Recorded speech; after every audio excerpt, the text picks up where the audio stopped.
Good afternoon, everyone. I'm Russ Harrison, Director of Government Relations for IEEE-USA in Washington, although at the moment I am in Manassas, Virginia, in my home office, homebound like everybody else in society. This is a special Washington update. As many of you know, IEEE-USA does a Washington update on the third Thursday of every month, just to keep our members updated on what's going on in Washington. However, in our last talk, which happened to be last Thursday, I was asked to do these more frequently during the current health crisis, just to help IEEE members understand what was happening and understand how what was going on in Washington could impact them. And so we're going to try to do these updates every month from now on, every week from now on, until the world gets back to normal. This turned out to be a pretty good day to do an update. We have a incredibly major piece of legislation that should be passing soon, the CURES Act. And so we have quite a bit to talk about. Speaking of, so far Congress has passed three significant COVID response bills. March 5th, there was the $8.3 billion Coronavirus Preparedness and Response Supplemental Act. Not particularly cleverly named, but that's all right. March 13th, there was the $1.5 billion Family First Coronavirus Response Act. And then hopefully today, we'll talk about that in a second, there's the $2+ trillion CARES Act. Now, you can see, not quite yet, go back. Thanks. The three bills are targeting different aspects of the crisis. As kind of things progressed and the legislature, the government realized how serious the situation was, the response was different. The March 5th bill, is primarily focused on medical equipment, local and state aid, tests for the virus, as well as medical research, some funding for additional medical research. So at that point, Congress was still viewing the situation as a medical problem that needed a medical solution. That had changed by March 13th. The $1.5 billion Family First bill is aimed at helping people that are directly and possibly catastrophically affected by the situation, not medically, but this is food assistance, WIC, and emergency food assistance program money to make sure everybody gets fed, as well as adjustments to unemployment and sick leave to try to make sure people still had an income. The $1.5 billion, by the way, is deceptive. A lot of the changes in this bill were changes to entitlements like WIC, like emergency food services, that don't have a price tag. Congress simply broadened the number of people that could receive aid, which is going to cost money. But because they're entitlements, there was no additional appropriations. It'll just be spent. So $1.5 billion is small. Which brings us to today's bill. Don't move the slide yet. It's $2+ trillion, which is a lot of money. To put that in perspective, $2 trillion is more than the GDP of all but 7 countries. It is a little bit below every penny that was spent in any financial transaction in France last year, which just gives you an idea of the scale of this. And there's a reason for that. Can you flip to the next slide now? This is the reason. These are the initial unemployment insurance claims for every week going back to 1967, so a little over 50 years ago. And as you can see, the total number of unemployment claims in any given week has rarely exceeded 500,000. A couple blips here and there. There was a blip there in 08 and 09 that was the last financial downturn. And then you have that red line on the right. That line is not the edge of the graph. That is the number of unemployment claims from last week. It's a lot, 3.3 million-ish. We're not going to have the official unemployment rate for a month or two because it takes time to calculate these things. But economists are estimating that the United States unemployment rate has gone from 3.5% last month, which is astoundingly good for an economy our size to somewhere probably, well, almost certainly above 10%, possibly above 15%, which means we've gone from one of the strongest job markets in American history to unemployment levels last seen during the Great Depression. Now, if the whole coronavirus situation resolves itself in the next couple weeks and we start returning to normal, by the end of April, most of the economic disruption that we're experiencing will go away. People will go back to the restaurants, they'll start flying again, they'll go back to their old lives, we'll all get on with things, and most of the economic activity will return fairly quickly. Congress's concern at this point is that that won't happen. And if the coronavirus situation stretches into May or June, a lot of the economic dislocation will be permanent. And instead of getting more or less back to normal by September, October, and maybe November, we could tip ourselves into a major recession or even a depression. And to prevent that, Congress passed the bill, the CARES Act, which is scheduled to pass today. Today's Friday the 27th. Excuse me. I'm fine. I have hay fever, not the virus. The Senate passed the bill on Wednesday by a vote of 96 to nothing. The 4 legislators who did not vote are in self-quarantine. The expectation is that there will be a House vote today. The House is planning on voting by voice vote, which is what they do when it's essentially unanimous consent. Everybody says yes, and then they go about the business. The problem is there is one congressman, Congressman Tom Massey, Republican from Kentucky, who may hold things up. Congressman Massey he has some concerns about the bill, but that's not really what's driving his actions. He has some concerns about the idea of Congress voting for a major piece of legislation like this. I mean, $2 trillion is a lot of money. He has a concern about Congress voting for a big bill like that without much of Congress being present. He thinks that sets a bad precedent, which it might. He has serious concerns about Congress doing remote voting. She probably should. There's a problem with doing that. And so he may object to the voice vote on kind of principled grounds. If he does that, Congress will have to return tomorrow. Like I said, a lot of legislators have already left the city. A lot of them are self-quarantining. 2 members of the House of Representatives have been diagnosed with the coronavirus, and so they are obviously not on Capitol Hill. They're isolated someplace. Most members of Congress, frankly, just wanted to get home to their families. They would have to come back tomorrow, which will not make Mr. Massey particularly popular in Congress, but then they will pass the bill. So the Relief Act will pass as written. It will become law, and then we will get the following. Flip to the next slide. Thank you. Now, CURES Act is very large. It's about 850 pages, and we didn't get the final version of it until Wednesday night, which means I have not thoroughly analyzed the entire bill. If you have questions as I go through it, please ask them in your chat, and we'll try to rotate back to them at the end. However, if you want a detailed analysis of any particular part of the bill, I can provide it, but I probably can't provide it right now. So ask the question, and I'll get back to you. Make sure you include an email address so we can get back in touch with you. The highlights for the bill. First, we have the tax rebates, which everybody wants to know about. That's going to be a credit from the government, about $1,200 per person, phasing out as you get wealthier, plus $500 per child. The Treasury Department has said those rebates should be in people's accounts in the next 3 weeks, which is good. And that is done specifically to stimulate demand in the economy and help people through a rough time.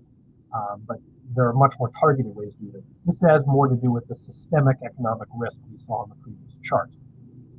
The Act has a ton of payroll protection provisions, unemployment, various loans, loan guarantees, encouragements for businesses to keep people on salary, There are loans and grants available to businesses who agree not to lay off workers that those companies can use in a number of ways. There's an enhanced unemployment provision. Basically, people on unemployment should get an additional $600 on top of whatever the state is already paying them. Unemployment is usually paid through the state, not through the federal government. There are restrictions on that to make sure people aren't paid too much, but most unemployed people should get an extra $600 a week. One of the largest expenses in the bill is for state and local aid. Health problems are usually handled by the states, not the federal government. And as a result, state and local municipalities are getting pounded. They're the ones that have to support the hospitals. They're the ones that are dealing with the unemployment spike. They're the ones that are dealing with shut down schools and trying to figure out how to feed kids that get subsidized lunches and all the other problems that are coming from this.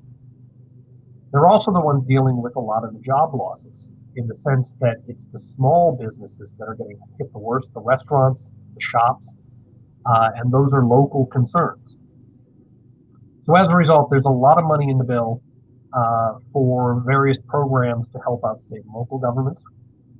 And then there's the corporate assistance section, which contains somewhere around $500 billion in support for companies. Now, some of that is direct grants. The airline industries are getting just a check. More on that in a minute. But most of it is actually in loans. Most businesses are not going to be able to get a grant from the federal government, but they can get a loan from the federal government. Excuse me. I think Congress has learned a little bit from the stimulus bill that was passed in 2009 in response to the financial meltdown, where in that bill, companies were in fact given just large checks. And what people found out is that companies didn't always do what society wanted them to do with their checks. Some of them banked it, some of them gave it to their stockholders, some of them gave it to their executives. And so this time, most of the aid for companies is in the form of guaranteed loans or subsidized loans, which is good. It also means the price tag on the bill is a bit deceptive, because if the federal government loans companies $100 billion and then gets paid back, the total cost of the bill will actually be less than $100 million because they're charging a small but still some interest on those loans. Some of the loans will not get paid back. Some companies will go out of business anyway. But most of that loan money will in fact come back to the government at some point. So let's talk about what's happening to what all this means to IEEE-USA members, IEEE members. Lots of money for small businesses. And so for entrepreneurs and IEEE members that own small companies, there are awful lots of ways to get money from the government. Most of those are loans, but there is a loan forgiveness program in there, and there are some grants available. The grants are fairly limited. You can't use them to buy new equipment or to expand, but you can get those grants to, for example, maintain your payroll. You can use it to pay your rent or your mortgage. So there are pots of money available. Now, and this is one of the exciting things in the bill. Typically, when the government does aid to companies, you have to actually be a company to get access to it. That's not quite the case here, in the sense that independent contractors, consultants, sole proprietorships are explicitly in the bill as being able to get assistance. So if you are an IT consultant and you are your entire company, you can still get access to some of these programs to get some relief to tide you over until, hopefully the crisis resolves itself. There are EIDL grants, in my notes, emergency injury disaster loans. Now those are typically designed to be used by companies when hit by a tornado or a hurricane or something like that. But Congress has expanded that program to cover the current situation and has provided new money to do so, which is good. Again, independent contractors can get access to that program. The bill has language to support telework and telemedicine technologies. More on that in a minute, but there is money in there to support those programs, which for IEEE members who develop those technologies, sell those technologies, use those technologies, that can be quite a boon. One of the implications of the current crisis, and one of the fallout that we're going to see from this, is prior to this situation, people in Washington thought the United States could go to a telework or teleeducation system without too much difficulty. You can teach online, you can work online. We're now finding out that's not entirely true. It's actually more complicated than we thought, which is okay. This is the first time we've done, hopefully the last time we've done this, but it's the first time we've tried to do this on a massive scale. And it has identified some weaknesses in our systems.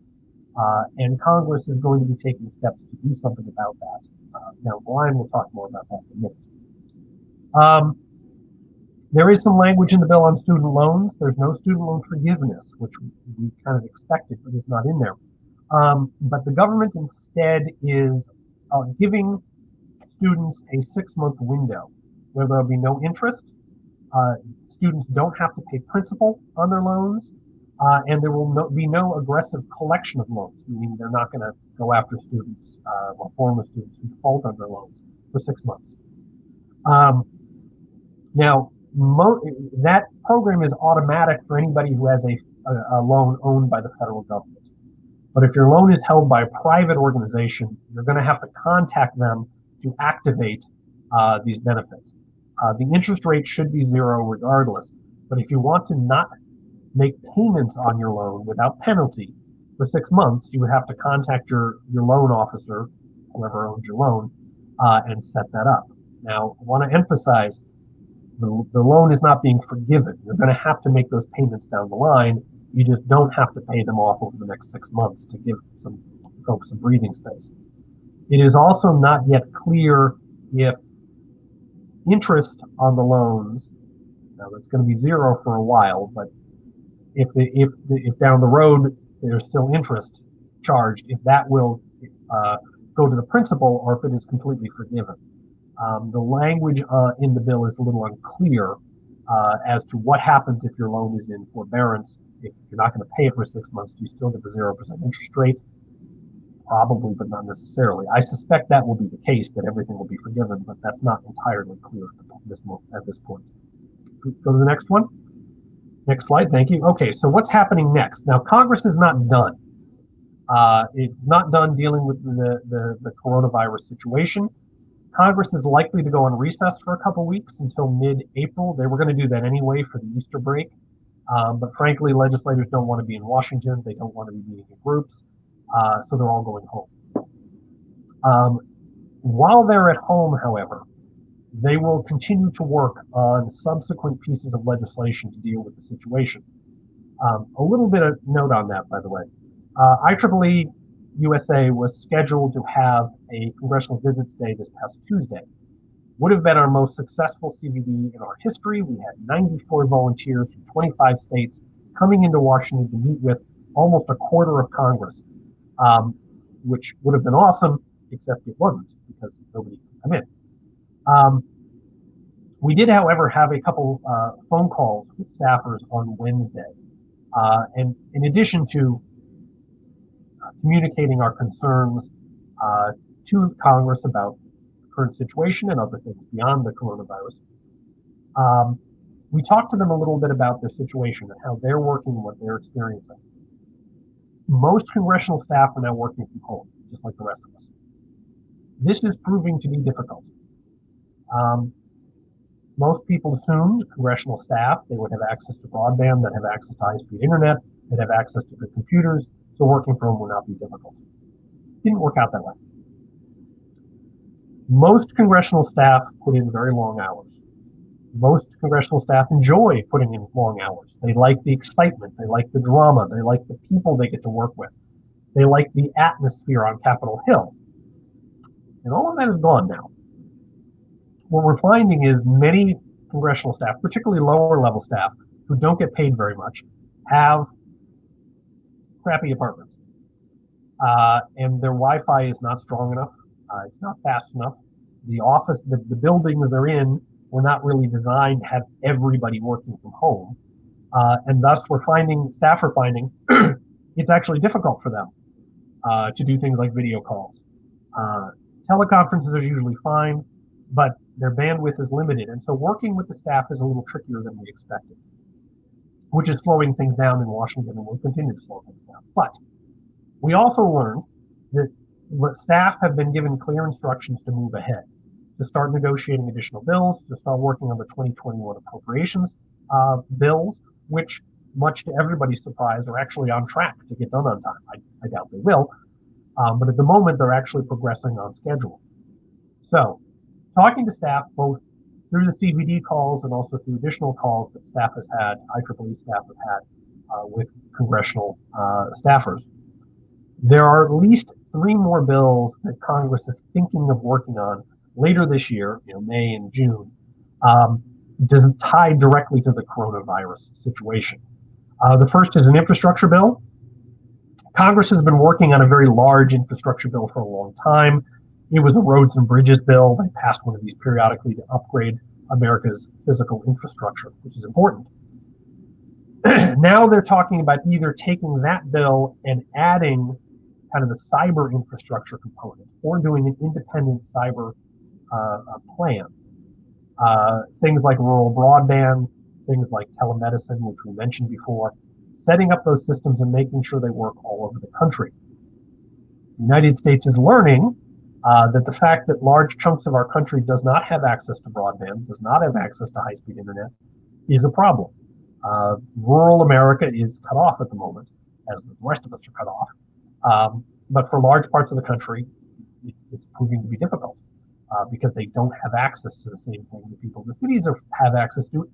And we're learning people in even urban areas don't have access to quite as much infrastructure as we thought. For example, it was always thought if we provide high-speed internet to libraries, well, there are libraries in every community. So if people need access to the internet, they can go to the library and get access to the internet. Unless A, they can't get access to the library because it's closed, B, they can't leave their house, and C, everybody else needs access to the internet at exactly the same time. And so a lot of the assumptions about how we can provide services to people are being rethought.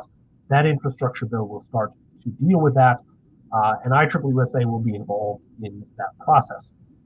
There is talk of a science and engineering bill that would focus on the research environment.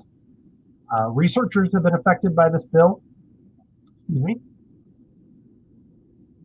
Like I said, hay fever. There is money in the bill, the first bill particularly, specifically for research. And there is some other dollars in the other bills that can go to researchers to do coronavirus-centric work. But clearly more work needs to be done. And so there may be a supplemental appropriations to provide additional funding for coronavirus work. IEEE-USA will be making sure that that doesn't just cover the medical research, but also covers the equipment research. Because it's not enough to have the medicine, you have to deliver it, you have to treat people, and that requires equipment, which requires engineering. Lastly, there will be an education relief bill. Universities have been hard hit. There is a lot in the most recent appropriations bill, the one that they're going to vote on today, for universities. Money for universities, money to help students, particularly foreign students who are trapped here or there. So there's a lot in the bill already, but the thinking is we'll probably do more, particularly focusing on smaller colleges, community colleges, we hope, as well as public school systems, private school systems, who have had to be very adaptive in the current situation to try to still function, and which is another thing that we learned in this crisis. The thinking was it's not that difficult to deliver education over the internet. I can speak for the town I live in, Manassas, Virginia. When this thing started to get bad and people said, you know what, kids are going to be out of school for a long time, the local school administrator said, that's okay. We can provide education over the internet. So we learned about a third of our students don't have access to the internet, which creates a massive problem. Just as an aside, an administrator in our school system sent out a message asking if anybody knew of online or online resources or any resources that could be provided to kids to help them learn, and particularly if they didn't have the internet. So things that the school could download and print, or other free resources that we can provide kids to help them learn without using electronics. And my wife cleverly emailed back and said, yeah, they're called textbooks, which we don't use anymore. And it turns out a lot of schools aren't using textbooks anymore because they're expensive. Might want to rethink that decision moving forward. So that is where we are. That is what the bill is going to do. A quick overview. There's a lot more in there. Oh, last thing before I forget. As I mentioned before, there's a lot of loans for companies in the current bill. A lot of loans for this and that. It's important to note that there are fairly significant strings attached to those loans. For example, and there's a lot of different programs and the strings aren't identical for each one of them, but in general, companies that accept the loans cannot repurchase stock, cannot pay dividends, and cannot give their executives raises for a year.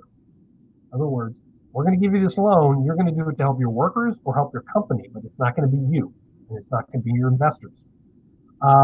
Companies that accept loans cannot lay off more than 10% of their workers. And there's funds in the program to help companies retain all of their workers. Companies have to be US based. One of the reasons I think the cruise industry did not get any relief at all in this program, in this bill. They can get access to loans like every other company, but there's no set-asides for the cruise industry, which is getting pummeled. But the cruise industry doesn't actually exist in the United States. Their boats are flagged in other countries specifically to avoid taxes. And I think Congress is sending a not terribly subtle message to the cruise industry that is, you don't pay taxes in this country, you don't get help from this country. Seems reasonable to me. So the companies have to be US based. There's a limit on high-end compensation.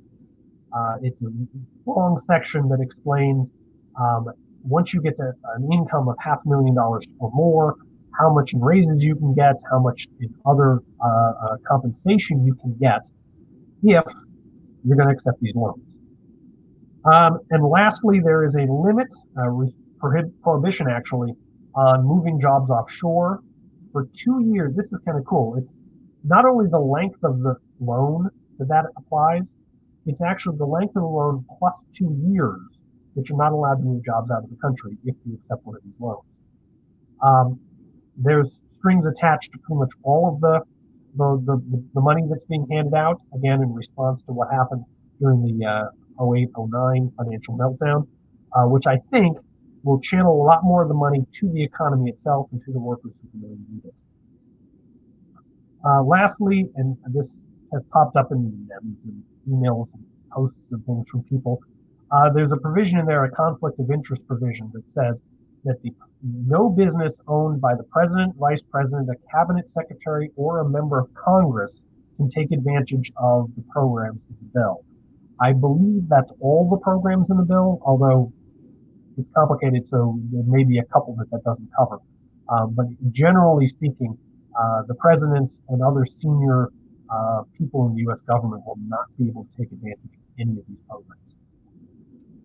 And so with that, are there any questions? Oh, excellent question. Do payroll protection loans include nonprofits? This was something exciting that we saw in the bill. Typically for legislation like this, oh, hey, Brendan. Typically legislation like this overlooks nonprofits as well as independent contractors. In this case, both are included in those programs. And so nonprofits who have to lay off staff, which IEEE does not expect to have to do, but nonprofits who lay off staff, there will be payoff protections for the workers. And there is a program that organizations like IEEE, not IEEE, but other organizations that are facing layoffs can tap a pot of money to help protect their workforce. That was one of the things that IEEE-USA had pushed for. Frankly, the American Society of Association Executives, that's the society that represents societies, did a fantastic job of getting us in the bill to protect all employment organizations, not just the for-profit ones. So that was exciting to see. Thank you, Brendan, for reminding me to say that.